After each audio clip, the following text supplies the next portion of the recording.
Nais ko po balikan ng kaunti ang mga pangyayari mula sa ating huling pagrinig dito noong nakaraang araw.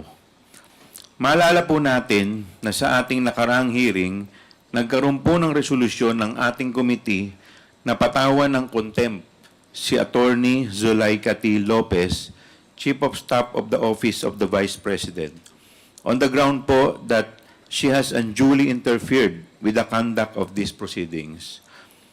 While Attorney Lopez presented herself as respectful or courteous, nakita po ng committee na ang kanyang mga sagot at mga pagkilos mula nang mag-umpisa ang inquiry na to ay evasive, uncooperative, and untruthful.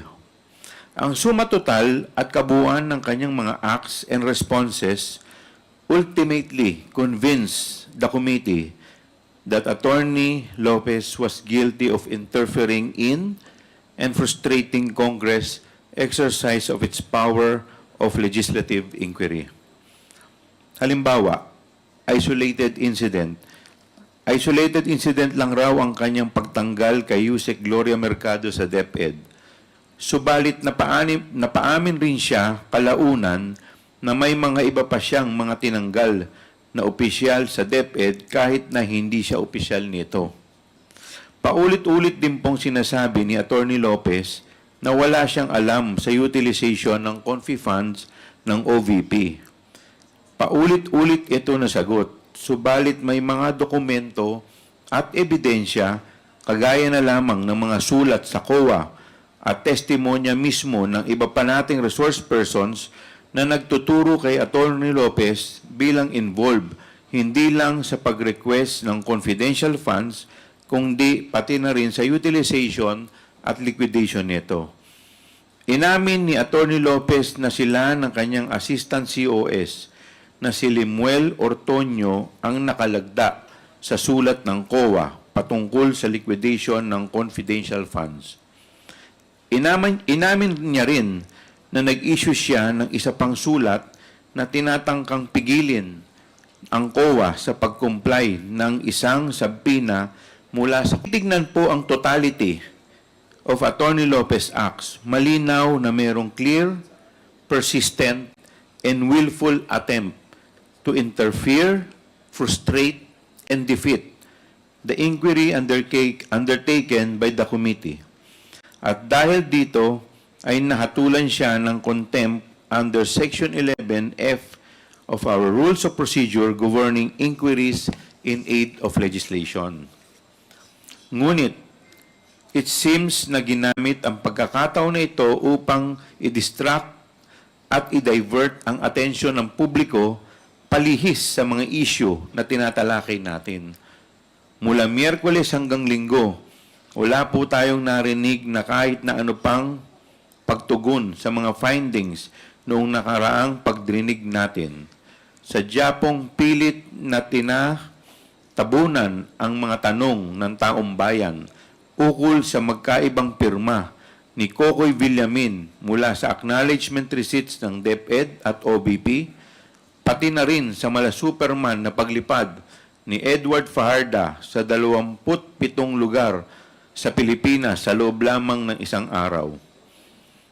Imbis na sagutin ang ating mga katanungan, ay nag-stage po ng malasage sa loob ng Kongreso at nagpaunlak ng kung ano-anong kwento ukol sa pag-detain kay Attorney Lopez. Let me set the record straight. After Attorney Lopez was taken into custody by our Sergeant-at-Arms, madami po tayong in-extend na concession sa kanya at sa Vice Presidente. Humingi sila ng extension sa visiting hours kay Attorney Lopez. Pinagbigyan po natin. Kahit lagpas alas 7 ng gabi, dumating ang Vice Presidente noong Huwebes. Hinayaan po natin bumisita kahit hindi na visiting hours. Noong sinabi nila na may medical concern raw si Attorney Lopez, pinatingnan po natin ito kaagad sa medical director ng Kongreso para ma-ensure na physically stable si Attorney Lopez. Nung nag-request si Attorney Lopez na payagan siyang umattend sa kanyang physical therapy session para sa frozen shoulder, pumayag po tayo. Sabi natin, bigyan niya lang tayo ng schedule nito at sasamahan siya ng security personnel under kay Sergeant at Arms. Nag-request ulit si Atty. Lopez, magpapasama raw siya ng companion sa kanyang silid. Ang sagot po natin, okay, pwede kasamahan ng isang miyembro ng pamilya mo. Gusto raw po ni Atty. Lopez ng additional security personnel. Pinagbigyan din po natin. May request pa si Atty. Lopez, pwede raw po ba payagan ang personal physician niya na bumisita sa kanyang araw-araw? Sabi po natin, okay. Sundin lang po ang guidelines ng ating Office of the Sergeant at Arms dahil ang opisina nila ang umaasikaso sa seguridad sa loob ng Batasang Complex. Kahit na hindi visiting day ang Sunday, nung nag-request po si Atty. Lopez na payagan ng council at OBP staff niya na bisitahin siya ng linggo, hindi po natin tinanggihan ito. Ngunit nilagay nila sa security risk ang buong Kongreso sa pagpupumilit ng Vice Presidente na manirahan sa loob. May notice pa po tayong natanggap noong Biyernes, mag-walking exercise raw si Vice Presidente sa loob ng Batasang Complex. Bandang hapon ng November 22, siguro noong naging malinaw sa OSAA na mananatili ulit ang Vice Presidente sa loob ng Batasan for that night, nakatanggap po ang ating committee ng report mula sa OSAA reiterating that the continued presence of the Vice President in the House of Representative Complex has disrupted its normal operations and has jeopardized security. Dahil po sa urgency ng concern ng OSAA, nagpatawag ako ng special meeting of the committee in accordance with Section 37 of the Rules of House of Representative, which states that special meetings may be held by the committee, which may be called by the chairperson or by 1/4 of all its members, provided that the members shall be notified in writing or through electronic mail or instant messaging, indicating therein the date, time, place, and agenda of the meeting.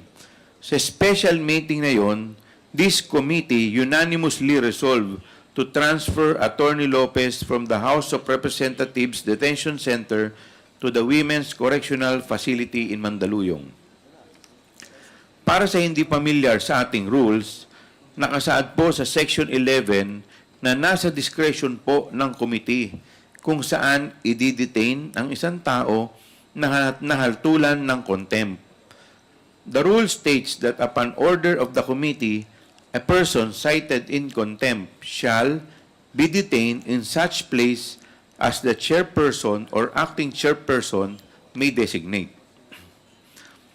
Sa tanong kung bakit napagdesisyonan ito at ng committee na ilipat si Atty. Lopez, ang primary consideration po rito ay ang seguridad ng complex and to alleviate the strain caused to the staff by the continued presence of the Vice President and her contingent sa loob ng complex.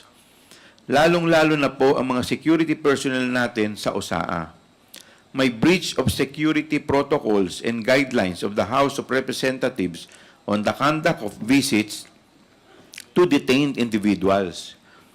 Kahit na ilang beses po tayo nanawagan sa Vice Presidente, patuloy pa rin po ang kanyang disregard and brazen non-compliance of the office orders prohibiting visitors from staying overnight in the premises of the House of Representatives. Today po sa hearing na ito, ni-request ko rin po ang Sergeant at Arms, retired PM General Taas, to be present and report on what really transpired sa transfer kay Atty. Lopez. Pero wag nating kalimutan na hanggang ngayon ay wala tayong natatanggap na malinaw na paliwanag kung bakit binudol ang mga kawani ng AFP na maglabas ng mga sertifikasyon na gagamitin pala ng DepEd sa pag-justify ng kanilang paggamit ng confidential funds. kahit na wala namang natatanggap na pera ang AFP mula sa DepEd Confidential Funds. At oo, isang misteryoso pa rin para sa taong bayan ang pagkatao nitong si Mary Grace Piatos. Sa bawat pagdinig po natin, patong-patong po ang mga natutuklasang kababalaghan sa nangyayari sa 612.5 million na confidential funds ng OBP at DepEd. At panawagan ko po sa taong bayan na huwag po natin hayaan na ibaon ang ating mga katanungan gamit ang mga diversionary tactics. Now we continue our legislative inquiry on the matter so we may ask the most important question. Ang pinaka-importante po sa tanong, saan po talaga napunta ang 612.5 million pesos na pera ng bayan? Maraming salamat po.